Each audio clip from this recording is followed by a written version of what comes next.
Hey, so tonight we're going to talk about what happened when the Vikings sailed all the way to North America and met people who'd been living there for thousands of years. And trust me, it didn't go exactly how you'd expect. We're talking about real Vikings here, not the TV show ones. These were farmers and traders who happened to be really good at sailing into places where nobody was expecting them. Oh, and if you're enjoying these stories, I'd really appreciate a like or subscribe. Super curious where you're all listening from, so drop a comment with your location and what time it is there. Always blows my mind how people are falling asleep to this all over the world. All right, find that cozy spot, take a nice slow breath and just let your body sink into whatever you're lying on. We're heading back to the year 1000 and trust me, you're going to be real grateful for that mattress by the time we're done. So congratulations, you just woke up in the year 1000 in Newfoundland. The first thing that hits you is the cold. Even though it's supposed to be this medieval warm period, it's still Newfoundland in October, and your breath makes little clouds in the dim light filtering through the smoke hole above. You're lying on a built-in wooden bench that runs along the wall of a long, low building. Beneath you, a thick sheepskin provides some cushion against the hard wood, and a heavy woolen blanket, slightly scratchy but wonderfully warm, covers your body. The air smells like wood smoke and wet wool, animal grease, the earthy scent of turf walls, and underneath it all, the salt tang of the ocean, which is never far away on this windswept peninsula. You shift slightly. The sheepskin rustles beneath you. Better, much better. Your bed is basically a wooden platform built right into the wall of this long house. It's not just you. There are similar sleeping benches all along both walls where other members of your Norse expedition are still sleeping. Some snoring softly, others shifting and turning under their own woolen covers. The longhouse itself is a marvel of practical engineering. Timber frame, but the walls are thick blocks of turf, basically chunks of earth and grass roots stacked like bricks. Keeps the wind out mostly. The roof curves overhead like an upside-down ship hull. Because honestly, the same guys who built your longships built this place, and they know their way around wood. In the centre of the long room, the hearth fire burns low, just glowing coals now, banked with ash to keep them alive through the night. No flames, but enough warmth to keep the worst of the cold at bay. The smoke drifts upward, finding its way through a hole in the roof peak. Most of it, anyway. Enough smoke stays inside to make your eyes water sometimes. You're getting more comfortable now. Your muscles relaxing into the familiar routine of waking up in this strange new land.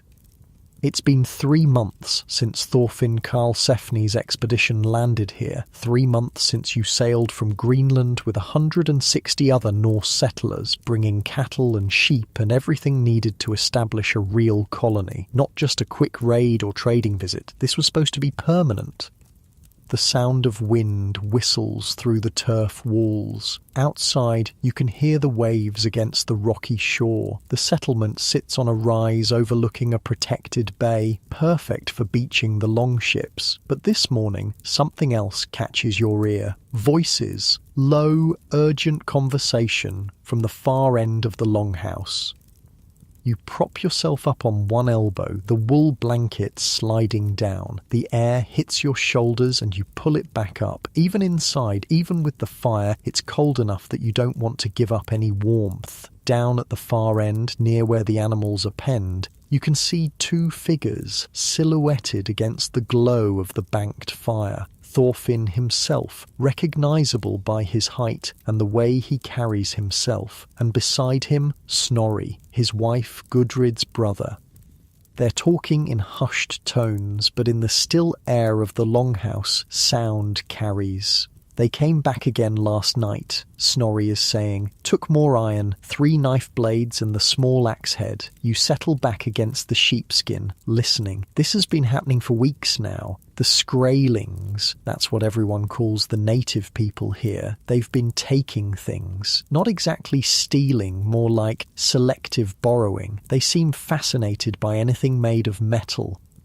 Any sign of them? Thorfinn asks. Footprints around the boat sheds, but they're careful, always gone before dawn. A comfortable sigh escapes you as you sink deeper into your bedding. The conversation continues, but your mind starts to wander. You know this story doesn't end well. You can feel it in the way people have been getting more nervous, more watchful. But right now, wrapped in wool and sheepskin, listening to the familiar sounds of your people waking up slowly around you, there's something almost peaceful about this moment. The first successful European settlement in North America. That's what the sagas will call this place when they write about it decades from now, though successful might be too strong a word. See, here's the thing about the Vikings that most people don't really get. They weren't just raiders and warriors. Most of them were farmers, practical people who knew how to make a living in harsh places. Eric the Red, Thorfinn's predecessor, he'd already figured out how to survive in Greenland, which, let me tell you, is not exactly prime real estate. But this place, Vinland, they're calling it, though you're not sure why since there aren't any grapes growing here, this place seemed like it could actually work. Good fishing, timber everywhere, which is like gold when you come from Greenland, where trees are basically mythical creatures. And the land, once you get away from the coast, has enough grass to support livestock.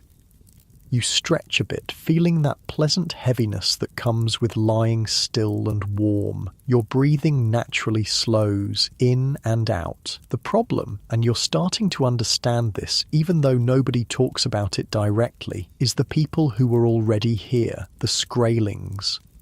They were here first. Obviously, we're talking about people whose ancestors had been living in North America for something like 12,000 years. The land the Vikings think of as empty, as free for the taking, has been home to countless generations. And these people, they're not what the Vikings expected. When your people first spotted them 3 weeks into the settlement, the reaction was, well, mixed. Some of the Norse were fascinated, others were immediately suspicious, and a few were frankly terrified. See, the Vikings have met other peoples before. Irish monks, Slavic traders, even some Sami reindeer herders up north. But this was different. Everything about these people was unfamiliar. Their appearance, their tools, their boats, their way of moving through the landscape. They appeared suddenly one morning, 9 of them, sleeping under overturned skin boats on the beach, just there like they'd materialised out of the mist. That's when things got complicated. You roll onto your side, finding that perfect position as the memory plays out in your mind. The wool blanket settles around you, nice and easy. Thorvald Eriksson, Leif's brother, he'd been here first, 2 years ago, and according to the stories that filtered back to Greenland, Thorvald's encounter with the Skraelings had gone poorly. Very poorly. The way Thorvald's surviving crew told it, they'd come across those 9 natives sleeping under their boats, and instead of trying to make contact, instead of seeing what these people wanted or needed, instead of even just leaving them alone, well, Thorvald decided to kill 8 of them.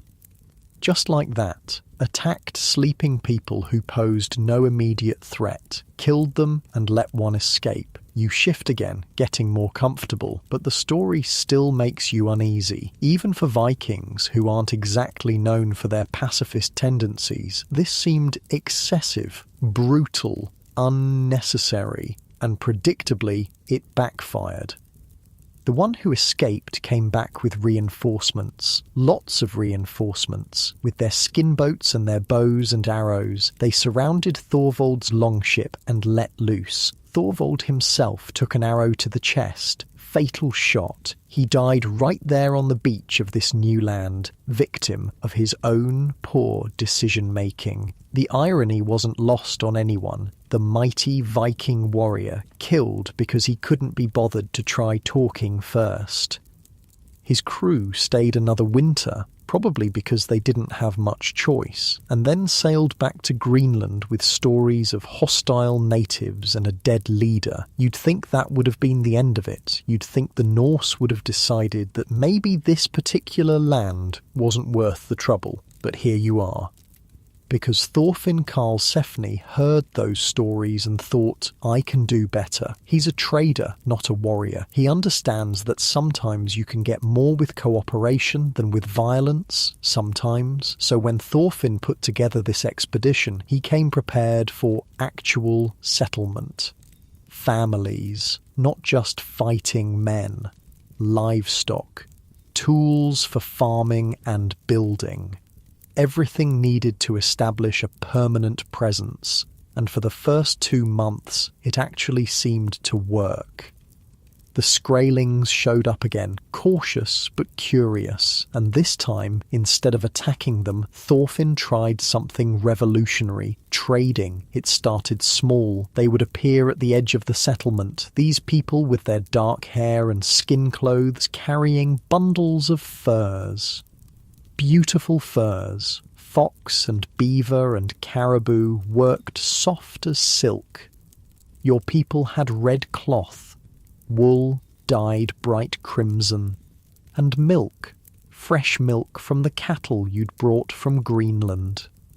The natives had never seen anything like either one. The red cloth fascinated them completely. They would trade an entire fox pelt for a strip of red wool no bigger than your hand. They seemed to think it had magical properties. And the milk, the first time one of them tasted cow's milk, his face went through about 6 different expressions before settling on wonder.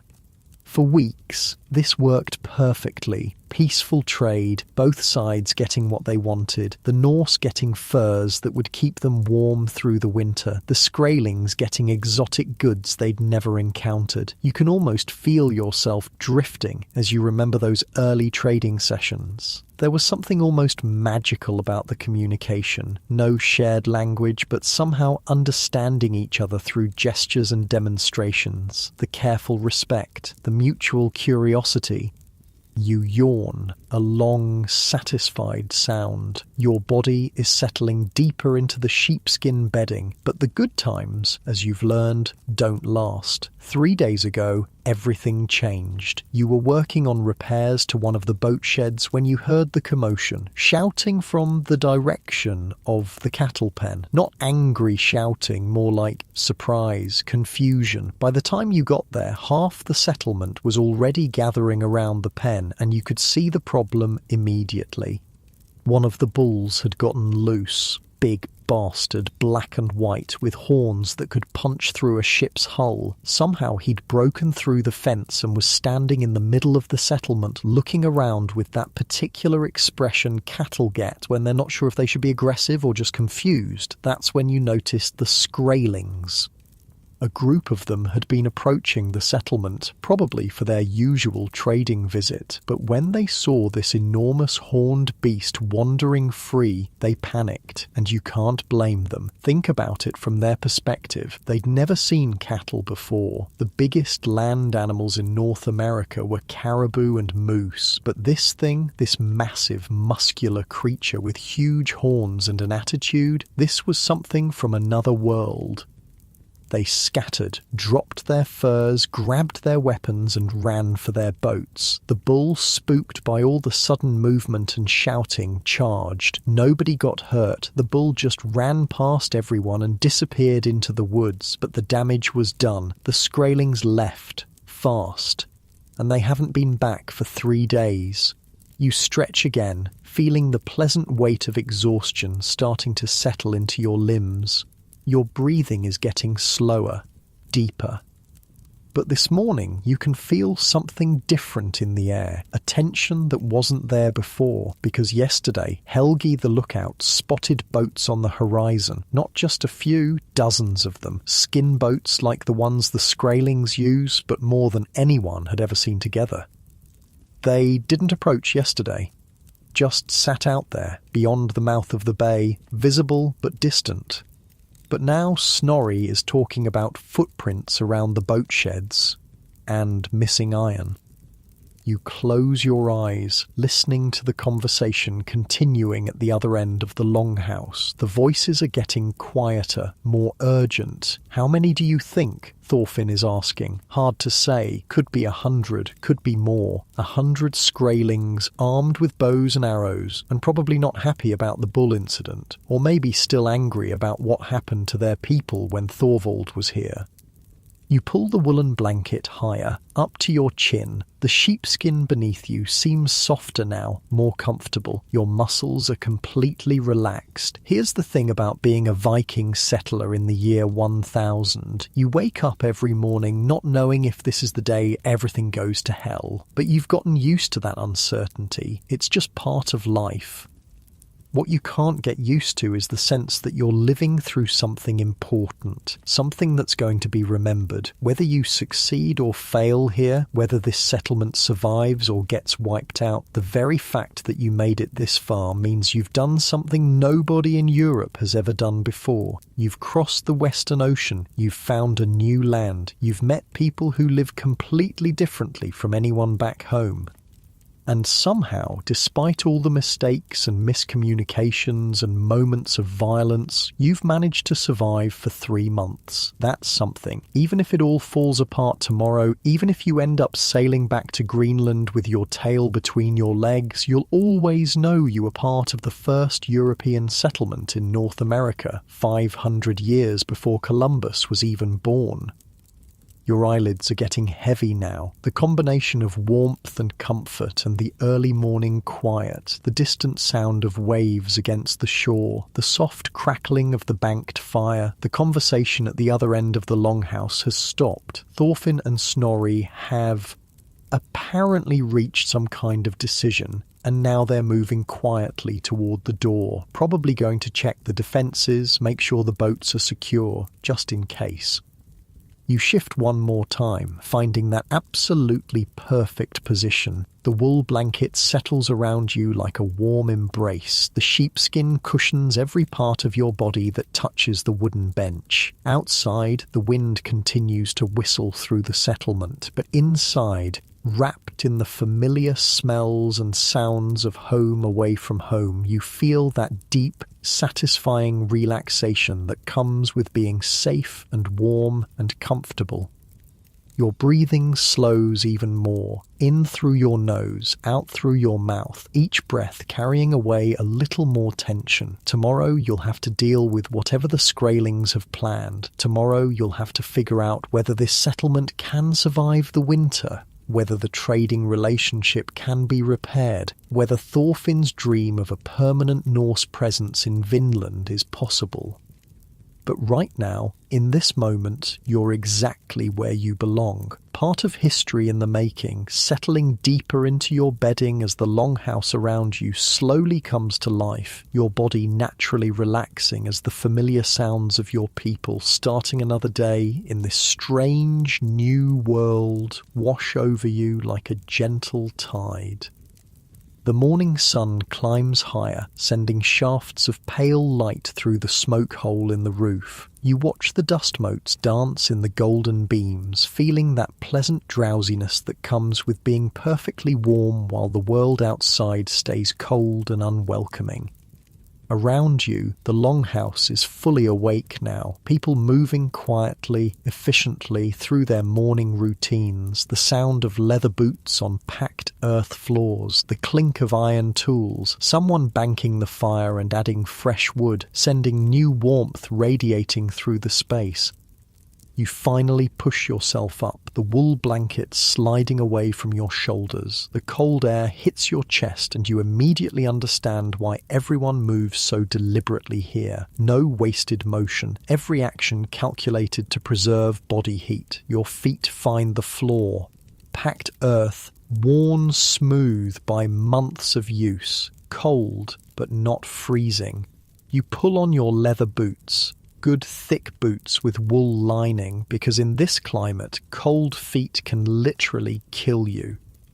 The morning routine is simple but essential. Check the animals, secure the boats, inventory the weapons, and today, watch the horizon. You step outside and the wind immediately tries to steal your breath. October in Newfoundland is no joke, even during this so-called medieval warm period.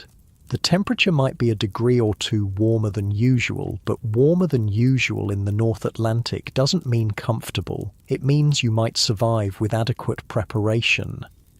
The settlement spreads out before you in the grey morning light. 8 main buildings, all built in the same style as the longhouse where you slept. Timber frames with turf walls, low and solid against the wind. Boat sheds down by the water. Storage buildings. A smithy where the precious iron gets worked into tools and weapons. Everything positioned to take advantage of the natural shelter provided by the landscape. The Norse know about wind and weather. They've been dealing with harsh climates for generations. A yawn escapes as you take in the familiar sight, your body still heavy with that comfortable post-sleep feeling. But something's different this morning. People are moving with more purpose than usual. Conversations happen in clusters, voices low and urgent, and everyone, without exception, keeps glancing toward the bay. You follow their gaze and see why. The skin boats are back, not dozens this time, hundreds. They sit just outside the mouth of the bay, a vast flotilla of small craft that seem to appear and disappear as they ride the swells. Each boat carries 2 or 3 figures, dark shapes against the grey water. You've never seen so many Skraelings in one place. Impressive, isn't it? The voice belongs to Bjarni, one of Thorfinn's most trusted men. He's standing a few feet away, also watching the boats. His breath makes small clouds in the cold air. How long have they been there, you ask? Since before dawn. Helgi spotted them when he went to check the fishing nets. You settle beside him, both of you watching this unprecedented gathering. The boats move in loose formation, never coming closer, but never retreating either, waiting. The thing is, you're not entirely surprised this is happening, because the bull incident wasn't really about the bull. Oh, it was the immediate trigger, sure, but the real problem goes deeper. It goes back to something nobody really talks about, but everyone understands. The land. See, the Norse think of Vinland as empty territory, free for the taking. They sailed here, they built their settlement, they started farming and fishing and hunting. In their minds, that makes it theirs. But the Skraelings have been using this land for generations, not living here permanently, necessarily, but this bay, this peninsula, these fishing grounds, they're part of an ancient pattern of seasonal movement. The natives come here in fall to gather certain types of shellfish that are only available at this time of year. They have traditional camping spots, sacred places, and the Norse, without realizing it, built their settlement right on top of some of those places. Your shoulders naturally drop as you consider this. The morning sun feels good on your face, even though the wind is sharp. It's not that the Skraelings are unreasonable. For months, they worked around the Norse presence, found other places to camp, adapted their patterns. But there are limits to how much adaptation any people can do. And then the trading started going wrong. You remember the shift. It was subtle at first. The Skraelings would show up for trading sessions, but instead of the relaxed, curious exchanges of the early days, there was tension, urgency. They started demanding more red cloth for the same furs, more milk, more iron. At the time, the Norse interpreted this as simple greed. These people had gotten a taste of European goods, and now they wanted more. Basic human nature. But looking back, you think it was something else. Desperation.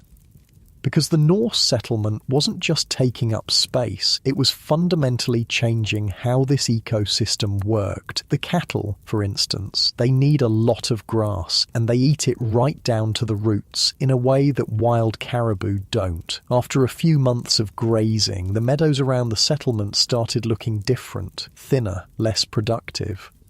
The fishing was affected too. All those nets in the water, the constant boat traffic, the refuse from the settlement, it changed where the fish went, when they showed up, how many you could catch in a given area. Small changes, each one, but they added up. And the Skraelings, who depend on the precise timing and abundance of natural resources to survive, started feeling the pressure.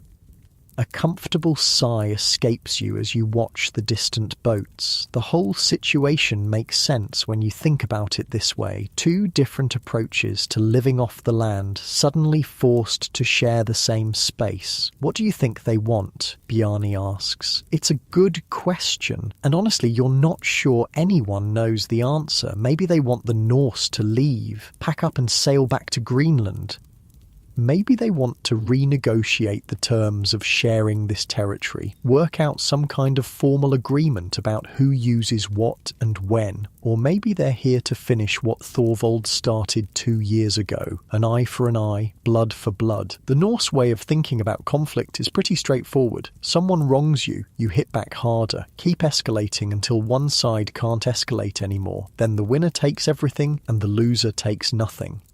But these people might think differently. You've been watching them for months now, and their approach to conflict seems more complex, more strategic. When the bull incident happened, they could have attacked immediately. They had people here, they had weapons, but instead they retreated, regrouped, thought about it. Now they're back with overwhelming numbers, but they're not attacking, they're just waiting, making a point. Thorfinn wants to talk to them, Bjarni says. This surprises you. Talk to them? How?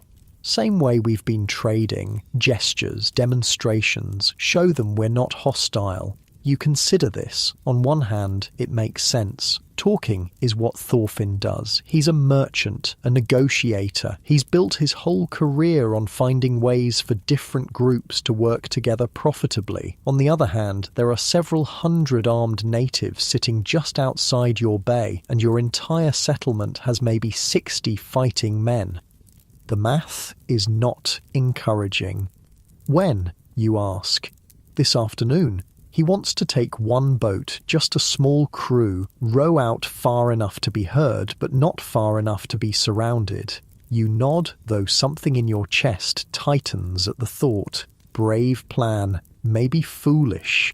Hard to tell the difference sometimes. Your breathing settles into a slower rhythm as you watch the distant flotilla. The boats rock gently on the swells, patient as the tide. The morning passes quietly. People go about their usual tasks, but with weapons close at hand. The cattle are kept penned, children stay near the buildings, and every few minutes someone checks the horizon. The Skraelings don't move, don't approach, don't retreat. They just sit there, a reminder that this land was never as empty as it seemed. Around midday, you're helping repair nets when the word comes down. Thorfinn is ready.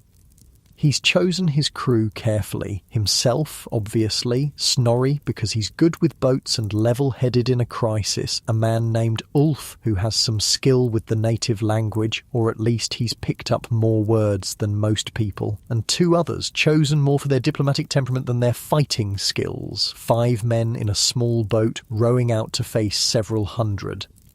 You watch them prepare, checking oars, making sure the boat is sound. Thorfinn wears his best cloak, the one with silver brooches, because he understands that sometimes appearance matters in negotiations. No weapons visible, though you're sure they have knives hidden somewhere.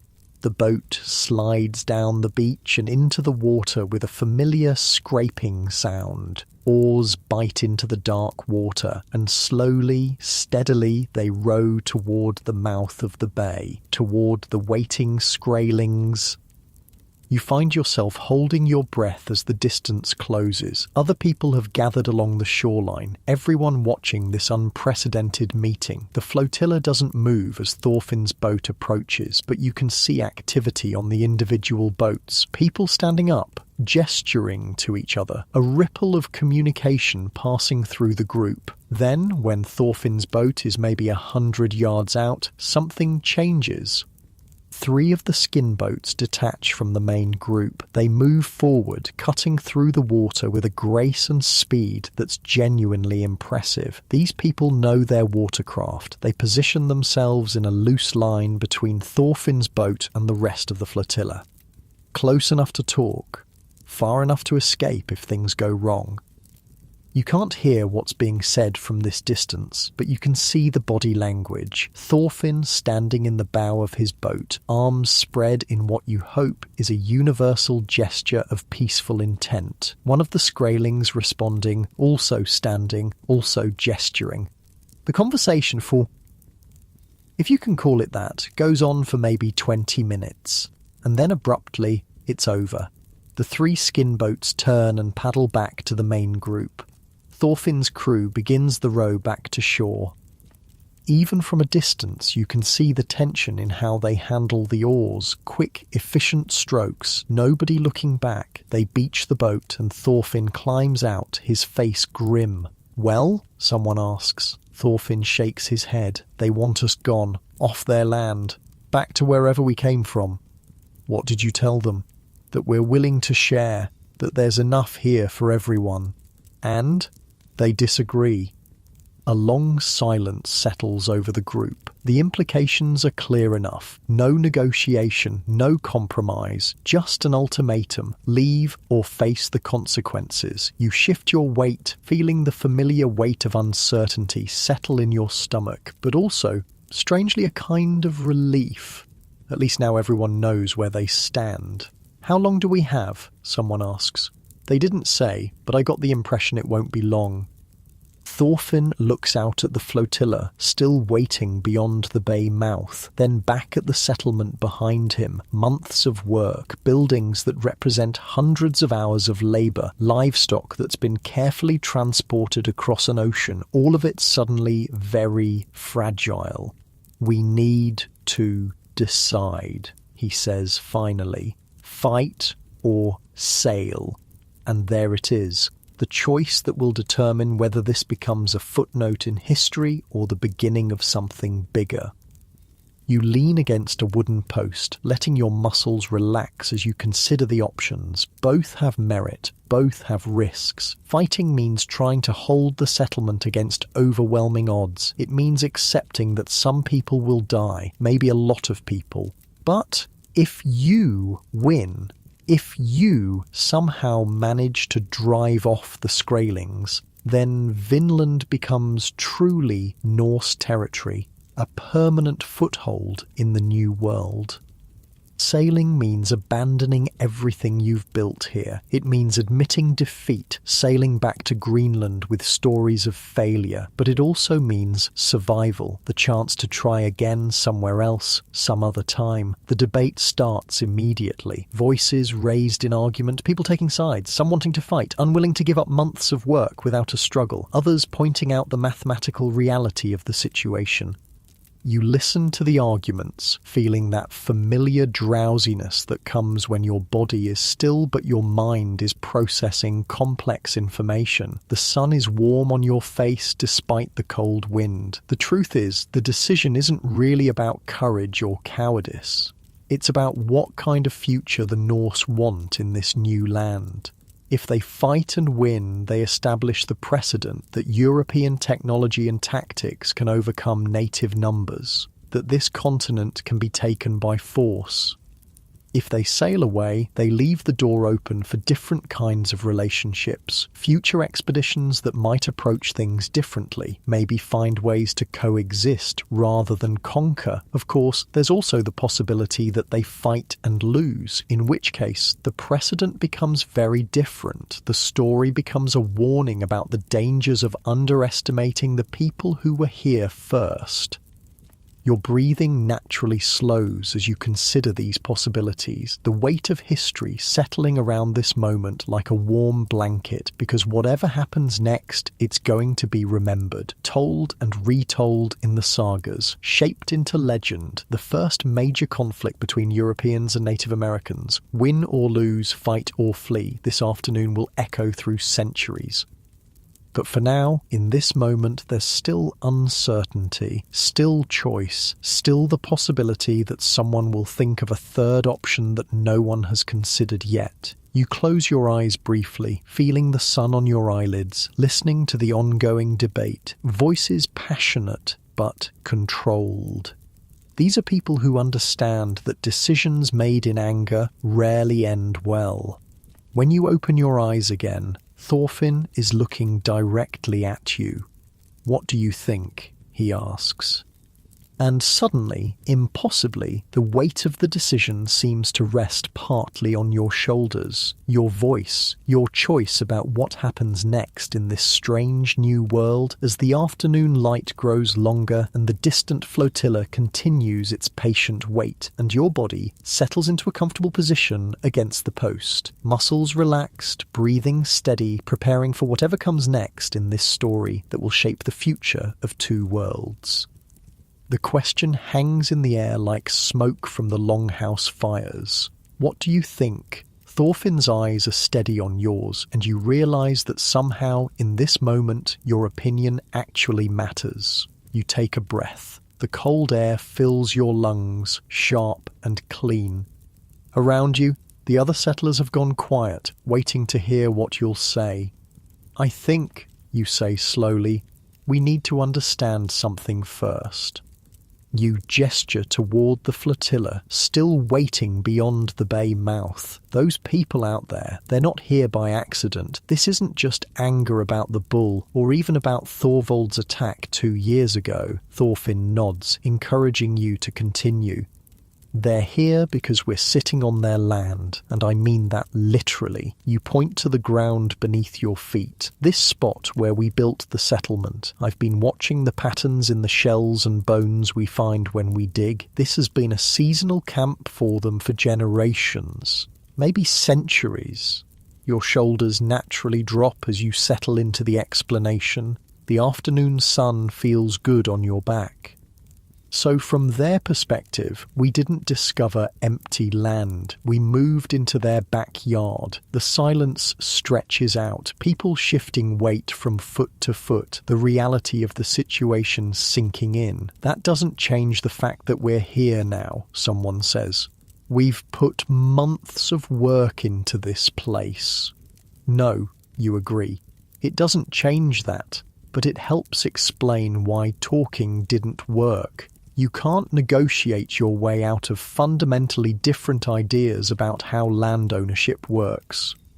Thorfinn strokes his beard, thinking. So what are you suggesting? I'm suggesting that maybe this was always going to end this way. Maybe the real question isn't whether we fight or sail. Maybe it's what we learn from this before we leave. The word leave creates another ripple of tension, but you can see some people nodding, understanding the logic. Because we will leave, you continue. Maybe not today, maybe not tomorrow, but eventually. Look at those numbers out there. We can't win a war of attrition against people who know this land better than we do. You lean back against the wooden post, your body settling into a more comfortable position. The wool of your cloak is soft against your neck.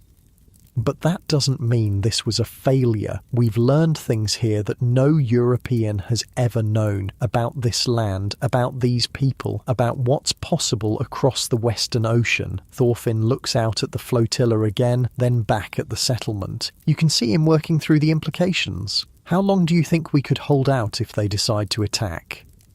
Honestly, maybe a day, maybe 2 if we're lucky. You yawn, the stress of the situation starting to make you tired despite the afternoon light. They don't need to take the settlement by storm. They just need to keep us pinned down while they pick off anyone who tries to fish or hunt or gather firewood.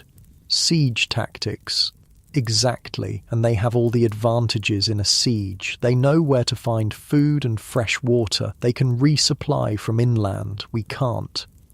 The conversation is interrupted by a commotion from the direction of the boats. Someone spotted movement in the flotilla. You all turn to look, and sure enough, things are happening out there. The loose formation is tightening up, individual boats moving with more purpose. "They're coming closer," someone observes. "Not attacking, not yet, but definitely moving into a more aggressive position." The message is clear enough. Decision time.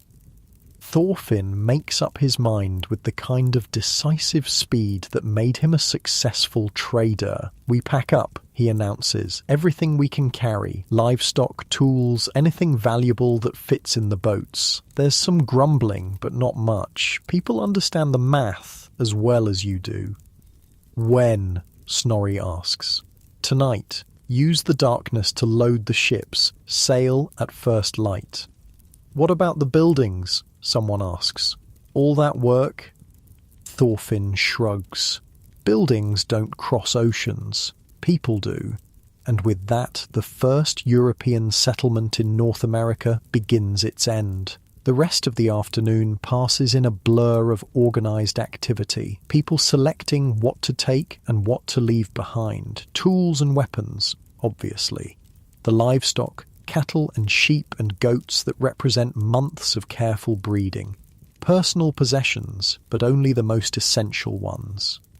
You find yourself involved in dismantling the smithy. The forge itself is too heavy to move, but the iron stock, the finished tools, the specialised equipment, all of that gets carefully packed and loaded. It's strangely peaceful work, your muscles settling into the familiar rhythm of organised labour. Lift, carry, stack, repeat. The kind of tasks that quiet the mind and let you focus on simple, immediate problems.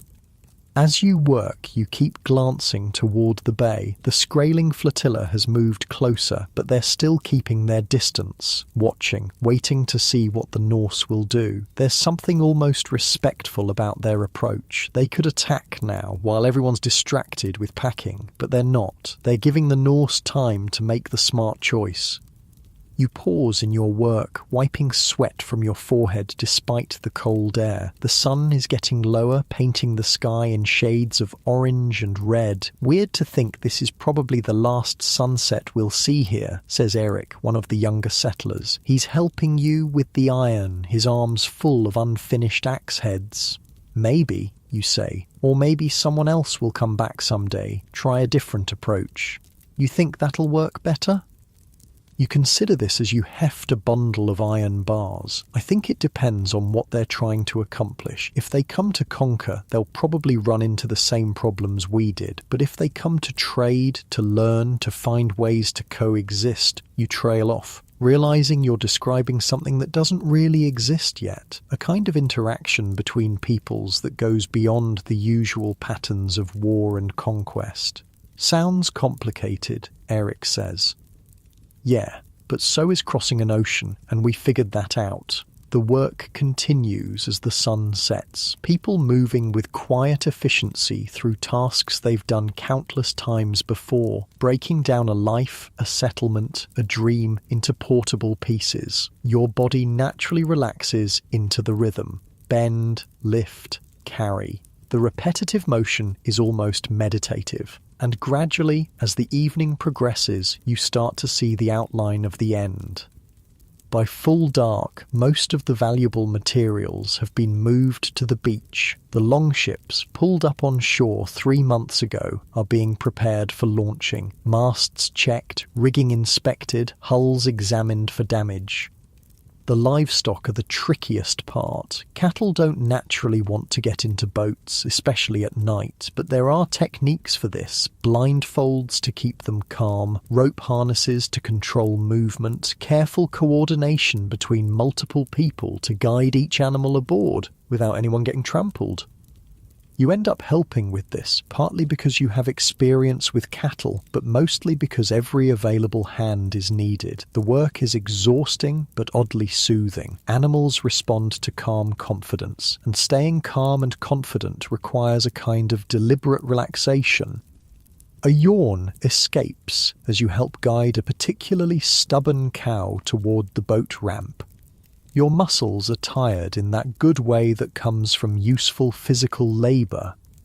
By midnight, the loading is essentially complete. 3 longships packed to capacity with people, animals, and everything worth taking from 5 months of work in Vinland. The buildings stand empty now, dark shapes against the starlit sky. In the morning, when the Skraelings come ashore to investigate, they'll find structures built in a foreign style, evidence of temporary occupation by people from across the ocean, but no people, no conflict, no blood. Just the quiet end of an experiment that was probably doomed from the start. You're sitting on the beach now, back against a pile of supplies, waiting for the order to launch. The night is clear and cold, stars brilliant overhead, the kind of sky you get in northern latitudes when the air is clean and the light pollution is exactly 0. Other people are scattered along the beach in similar positions, resting while they can, because the sail back to Greenland will be demanding. Not as dangerous as the original voyage, you know the route now, know the hazards, but still a test of seamanship and endurance. Your breathing settles into a slow, steady rhythm as you look up at the stars, the same constellations your people have used for navigation for generations. Polaris, the steady point around which everything else turns, the Great Bear wheeling through its eternal circuit. Familiar patterns in an unfamiliar sky. Peaceful night for the end of the world, Bjarni observes. He's settled a few feet away, also looking up. Not the end, you say, just the end of this part. Think we'll be back? Someone will. Maybe not us, maybe not soon, but someone. You can hear the gentle sound of waves against the beach, the creak of rigging as the loaded ships settle on their hulls, the occasional lowing of cattle adjusting to their new surroundings. Normal sounds, comforting sounds. But underneath it all, you can sense the presence of the Skraeling flotilla still waiting beyond the bay mouth, patient as the tide. I wonder what they'll make of the buildings, Bjarni says. This is an interesting question. The longhouses and workshops represent technologies the Skraelings haven't seen before. Ironworking techniques, carpentry methods, agricultural approaches. Will they see these as useful innovations to be adopted, or as contamination from an alien culture? Probably depends on how angry they are, you say. Fair point. Your eyelids are getting heavy now, the combination of exhaustion and the late hour, but also something else, a sense of completion. The settlement phase of this adventure is over. What comes next? The voyage home, the stories that will be told, the lessons that will be learned. That's all in the future. Right now, there's just this moment of quiet waiting. Around 3 a.m, Thorfinn gives the order, time to go. The ships slide down the beach and into the dark water with familiar scraping sounds. Oars bite into the bay, finding their rhythm. Slowly, carefully, the 3 vessels move toward the mouth of the harbour. You're in the second ship helping with the oars. The motion is automatic after months of practice. Pull, feather, reach, catch. Pull, feather, reach, catch. Soothing in its regularity. As you clear the inner bay and move toward open water, you can see the Skraeling flotilla off to your left. Still there, still watching, but they don't move to intercept, don't try to block your passage. They just watch as the Norse ships row past, heading for the open ocean. A few of the Skraelings raise paddles in what might be acknowledgement, or farewell, or good riddance. Hard to tell. The last thing you see of Vinland is the dark outline of the settlement against the pre-dawn sky. The buildings you helped construct, now empty and silent, and then you're in open water, setting sail for Greenland, and the whole experiment is over. Just like that. Your shoulders drop as the familiar tension of the oars gives way to the gentle emotion of sailing. The wind fills the square sail and the ship picks up speed, cutting through the dark water toward home. Behind you, Vinland disappears into the distance. Ahead, somewhere beyond the horizon, lies Greenland and the familiar challenges of life in an established settlement. But in between, there's this moment of transition, of being neither here nor there, suspended between two worlds on the dark ocean. You settle back against the gunwale, pulling your cloak tighter against the sea wind. The motion of the ship is rhythmic, hypnotic, the sound of water against the hull like a lullaby. Your breathing naturally slows to match the rhythm of the waves. Someone near the bow starts humming, an old song about sailing home. Others join in, creating a quiet harmony that mingles with the sound of wind and water. It's not a sad song exactly, more like contemplative, accepting. Some adventures end in triumph, others end in tragedy. This one ends in understanding. The understanding that the world is bigger and more complex than anyone imagined, that there are people across the Western Ocean who live differently, think differently, approach the land and sea from perspectives that never occurred to Europeans. That's not nothing, that's actually quite a lot. Your eyelids flutter closed as the ship carries you through the darkness toward whatever comes next. The gentle rocking motion, the soft voices, the sense of being safely contained within the wooden hull, it all combines to create a profound feeling of peace. The first European settlement in North America is over, but the memory of it, the knowledge gained, the precedent set, that will last, that will matter. And someday, when other ships sail west across the Atlantic, when other Europeans encounter the peoples of the New World, maybe the lessons learned here will make the difference between understanding and conflict. Maybe. Your muscles completely relax as you drift in that pleasant space between waking and sleeping, carried by the ship toward home, surrounded by the quiet sounds of your people and the endless rhythm of the sea, breathing slowly and steadily as the stars wheel overhead, and the first pale light of dawn begins to touch the eastern horizon, bringing you safely away from one world and toward another. Your body settling deeper into rest as the story finds its natural pause.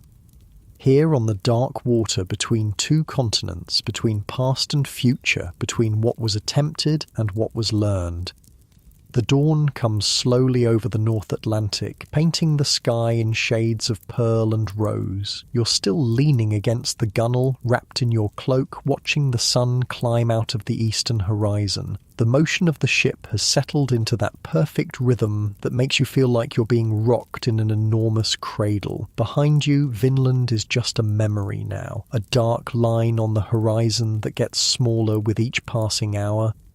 The wind is steady from the west, filling the sail and pushing the three ships toward Greenland at a good pace. With luck, you'll make the crossing in 4 or 5 days. Not bad for autumn sailing in the North Atlantic. You shift positions slightly, finding that sweet spot where your back fits perfectly against the curve of the hull. Better, much better.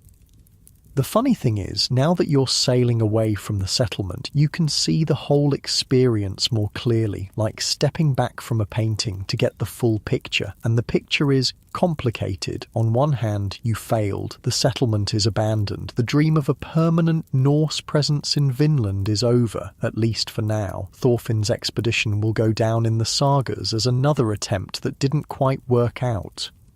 But on the other hand, you succeeded at something else entirely. You proved that the Western Ocean can be crossed, not just once, as a fluke, but repeatedly, reliably. Leif did it, Thorvald did it, Thorfinn did it. The route is known now, the techniques are established. More importantly, you proved that there are people on the other side, complex societies with their own technologies, their own ways of living off the land, their own ideas about territory and ownership. That changes everything, because now, when future explorers sail west, they'll know what they're getting into. They won't expect to find empty land waiting to be claimed. They'll come prepared for negotiation, for trade, for the delicate work of figuring out how different peoples can share the same space. Or at least they should. Your breathing naturally slows as you consider this. The rhythmic sound of water against the hull is almost hypnotic. The truth is, what happened in Vinland wasn't really about Vikings versus Skraelings. It was about two completely different approaches to living in the world, suddenly forced into contact. The Norse approach is territorial. You find a good spot, you claim it, you defend it. You build permanent structures, establish clear boundaries, create systems of ownership and inheritance. Land belongs to people. The Skraeling approach, from what you observed, is more fluid. They move through the landscape following seasonal patterns, using different areas at different times. They have territories, sure, but they're based on relationships and agreements, not fixed boundaries. People belong to land. Neither approach is wrong. They're just different, but they don't mix well. You pull your cloak tighter as a gust of wind cuts across the deck. The autumn air is getting colder as you sail north. By the time you reach Greenland, winter will be settling in for real. Thinking deep thoughts? The voice belongs to Gudrid, Thorfinn's wife. She settled nearby, also wrapped in wool against the wind. Her young son, Snorri, is sleeping in her lap, bundled so thoroughly that only his nose is visible. Just trying to make sense of it all, you say. She nods. It's a lot to process. Gudrid is one of the most interesting people on this expedition, not just because she's one of the few women, but because she has a broader perspective than most. She's travelled more widely than anyone else here. Iceland, Norway, Greenland, and now Vinland. She's seen how different societies work, how they adapt to different environments. Do you think we'll be back? You ask her. She considers this, rocking gently with the motion of the ship. Snorri makes a small sound in his sleep and she adjusts his blankets automatically. Someone will, she says finally. Maybe not us, maybe not soon, but the knowledge is out there now. People will be curious. And next time? Next time they'll be smarter, I hope.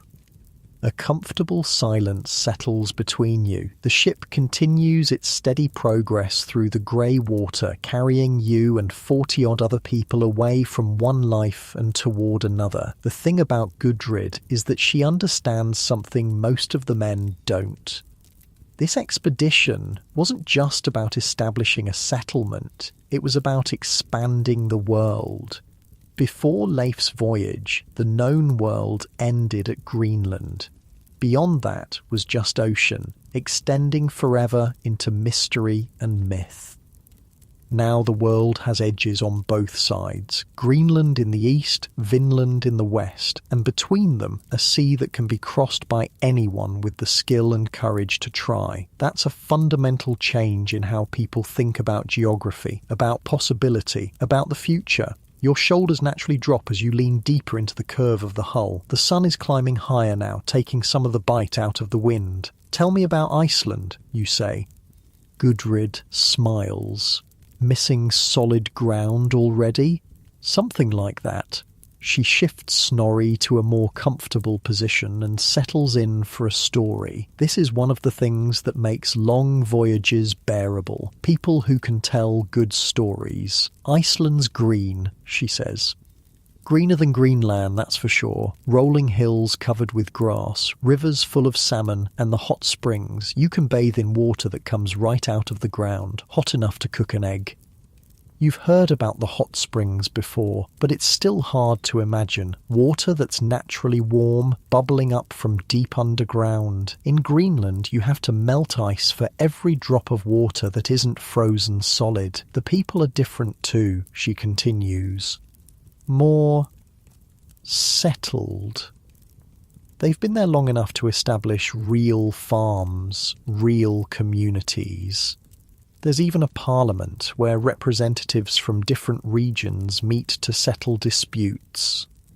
This is fascinating. The idea of resolving conflicts through talking rather than fighting is still relatively new among Norse peoples, but in Iceland, apparently, it's becoming standard practice. Think it works? Mostly. Oh, there are still feuds, still violence, but less than you'd see in Norway or Denmark. People have learned that in a place like Iceland, you can't afford to waste resources on unnecessary fighting.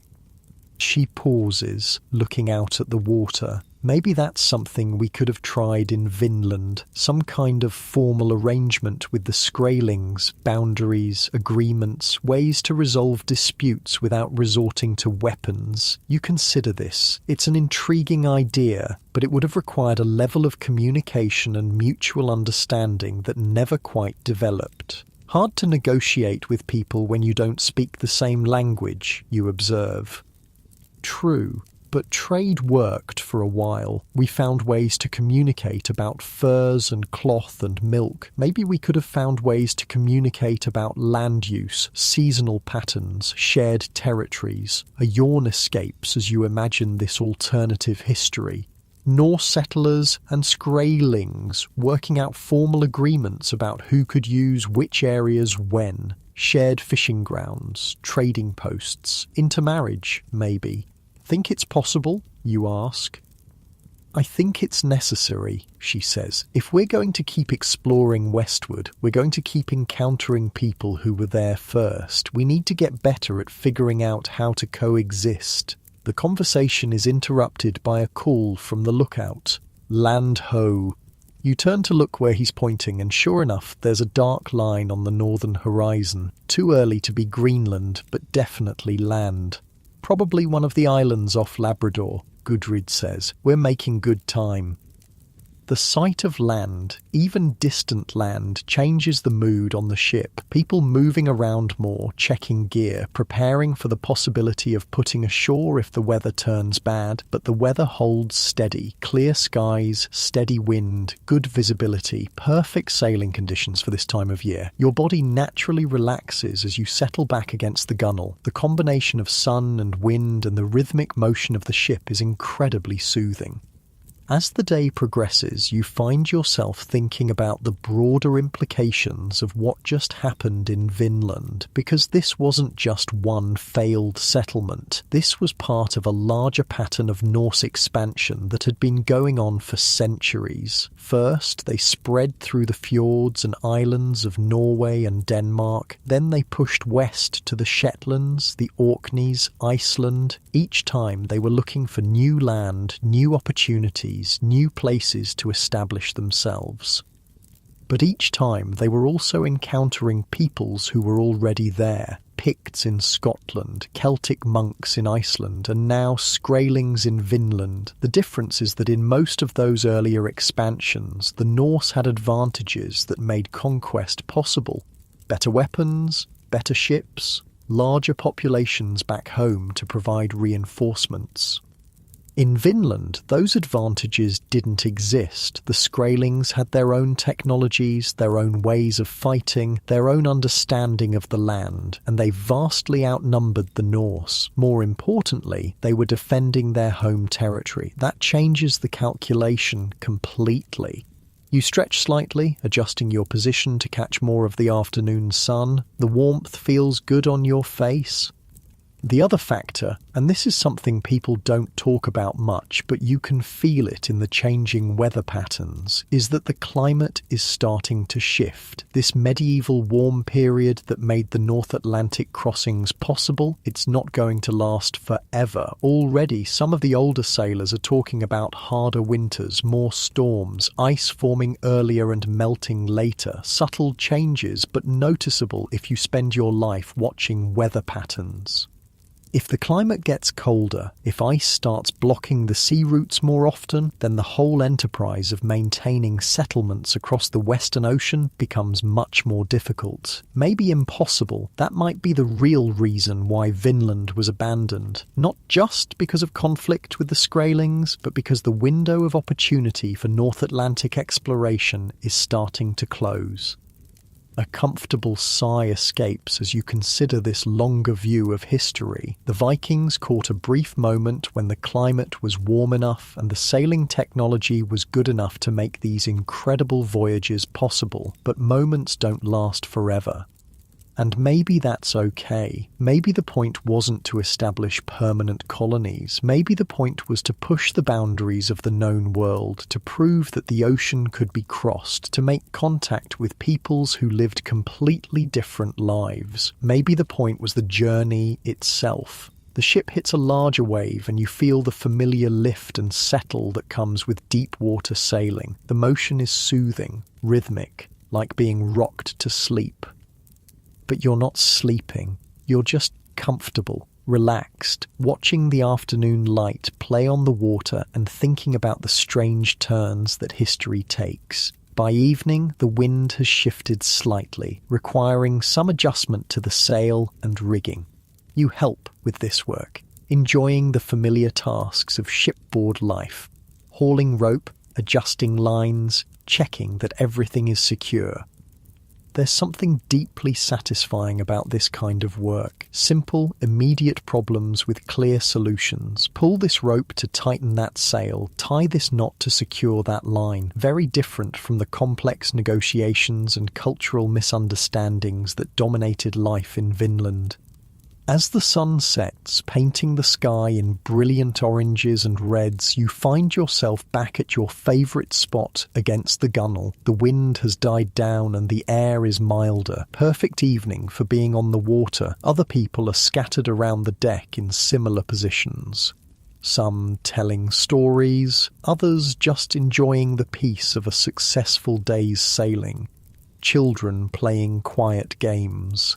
Adults sharing food and drink.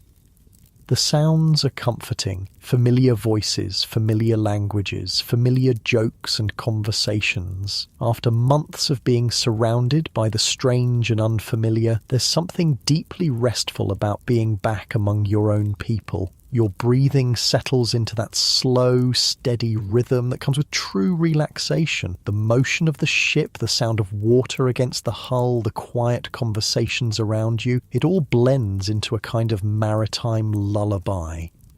Tomorrow, you'll reach the outer islands of Greenland. The day after that, with luck, you'll be home. But tonight, you're suspended between worlds, between the adventure you're leaving behind and the familiar life you're returning to, between what was attempted and what was learned, between the old world and the new.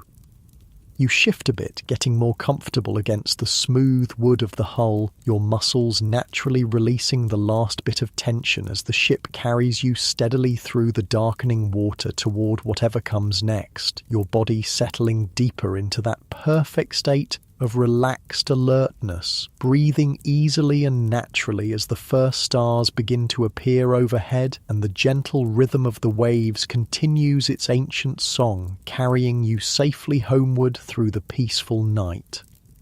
The stars are brilliant now, scattered across the dark sky like silver coins on black velvet. You're still lying against the gunwale, wrapped in your cloak, feeling the gentle motion of the ship as it carries you through the calm night toward Greenland. Your breathing has settled into that deep, peaceful rhythm that comes with being completely relaxed, in and out, slow and steady, like the rhythm of the waves against the hull.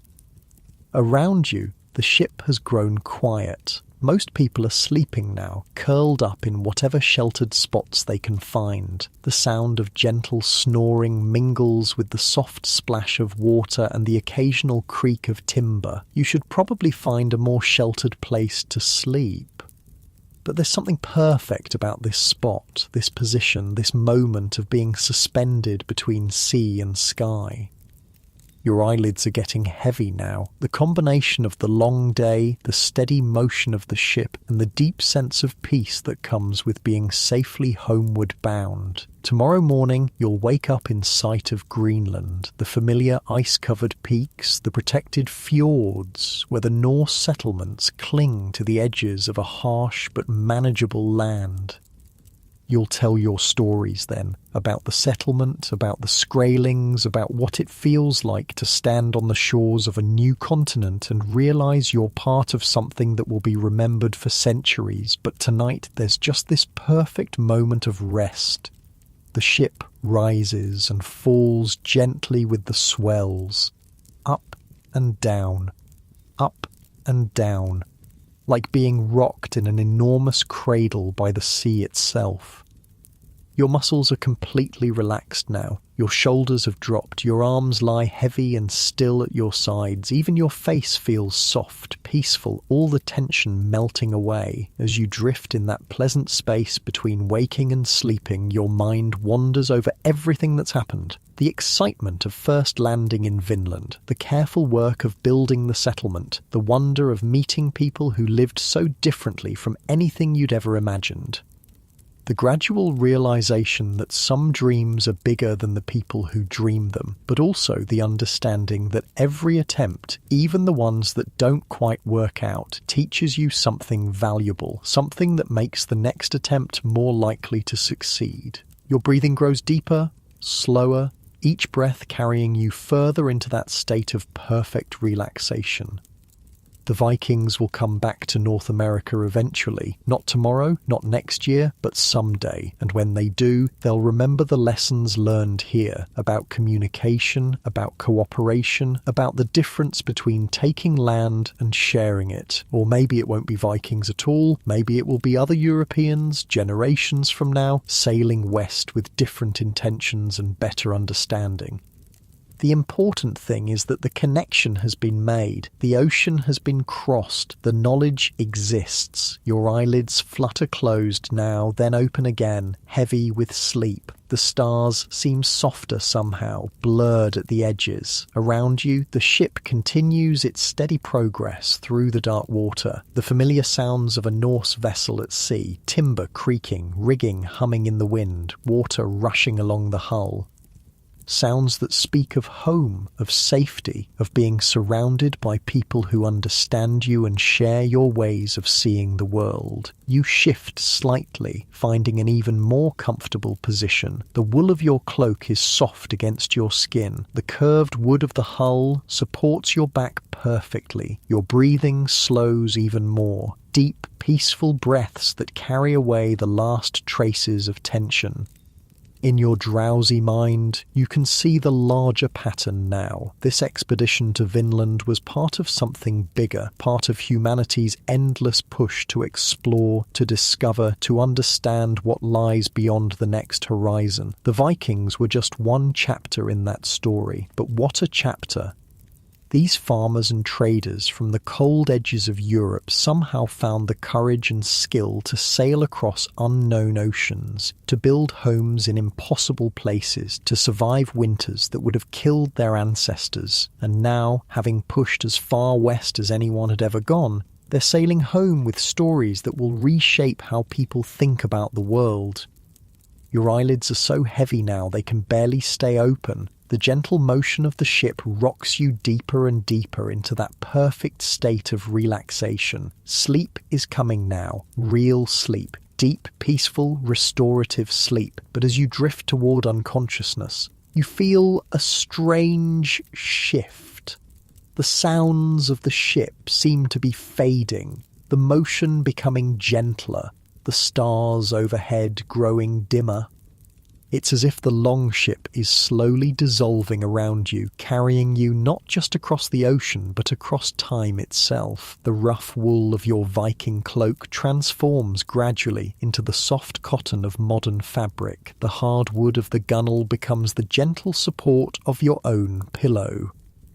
The salt tang of sea air gives way to the familiar sense of your own room. Clean sheets. Perhaps a hint of lavender, the subtle comfort of home. You're still moving, but differently now, not the roll and pitch of a ship on the ocean, but the gentle settling of your own body into your own bed, your familiar, comfortable, perfectly safe bed. The stars are still there, but they're outside your window now. Distant points of light in a peaceful night sky, watching over you as you make the transition from the harsh world of 1,000 years ago to the warmth and safety of the present. Your breathing continues its slow, steady rhythm, but now each breath carries you further away from the Viking world and deeper into your own peaceful rest. The sounds of the longship fade completely now. No more creaking timber or rushing water, just the gentle quiet of a modern night, perhaps the soft whisper of air conditioning, the distant hum of civilization keeping you safe and comfortable. Your muscles sink even deeper into relaxation, every part of your body heavy and still and perfectly at peace. Gone are the sheepskins and rough wool. Now you're surrounded by the luxury of a real mattress, real pillows, real blankets designed for nothing but comfort. Gone is the uncertainty of survival in a harsh new land. Now you're in a world of abundance and safety, where water comes from taps and heat comes from thermostats and food is as close as the nearest store. Your eyelids close completely now, no longer struggling to stay open. The transition is complete. You're home. But you carry with you the memory of that incredible journey, the courage of people who sailed into the unknown, the resilience needed to build a life in impossible places, the wisdom to know when to fight and when to withdraw. Most of all, you carry the understanding that human beings are capable of extraordinary things, that barriers which seem impossible can be overcome, that the world is always bigger and more complex and more wonderful than we imagine. Your breathing grows slower still, deeper, more peaceful. The bed beneath you feels incredibly soft now, softer than anything those Viking settlers could have imagined. Your head sinks into the pillow like it was designed specifically for you.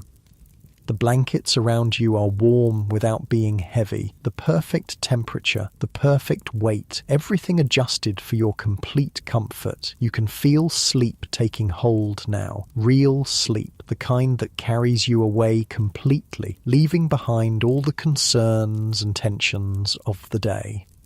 Your body grows heavier with each breath, your mind quieter, the last conscious thoughts drifting away like mist. There's nothing you need to do now except rest, nothing you need to think about except how comfortable and safe and peaceful you feel. The story of the Vikings in Vinland is complete. Their ships have carried them safely home. Their courage has been tested and proven. Their journey has expanded the boundaries of the known world. And now your own journey carries you into sleep, deep, dreamless, restorative sleep. Your breathing becomes so slow and quiet now that it's barely perceptible. Your heart beats steady and calm, every muscle in your body completely relaxed. The warmth of your bed surrounds you like a gentle embrace. The softness cradles you perfectly. The darkness behind your closed eyelids is complete and soothing. Deeper now, floating gently down into that peaceful place where sleep lives, where the body repairs itself and the mind finds rest. Nothing disturbing this perfect peace, nothing to worry about or think about or plan for, just sleep, beautiful, deep, peaceful sleep. Your breathing grows even slower, even deeper, each breath carrying you further into that wonderful state of complete rest. The modern world fades away now just as the Viking world faded before it. No more thoughts, no more concerns, no more awareness of anything except the gentle rhythm of breath and heartbeat. Sleep is here now, surrounding you, embracing you, carrying you away to that place of perfect rest and healing, deeper and deeper, more and more peaceful, more and more relaxed, until there's nothing left except the soft rhythm of sleeping breath, the gentle warmth of your bed, the deep, peaceful darkness of perfect sleep. Sleep now, complete, restful, healing sleep. Nothing to do except rest, nothing to think about except how peaceful you feel. Just sleep, deep, beautiful sleep. Floating gently in that perfect space where everything is quiet and safe and still, deeper with each breath, more peaceful with each heartbeat. Sleep,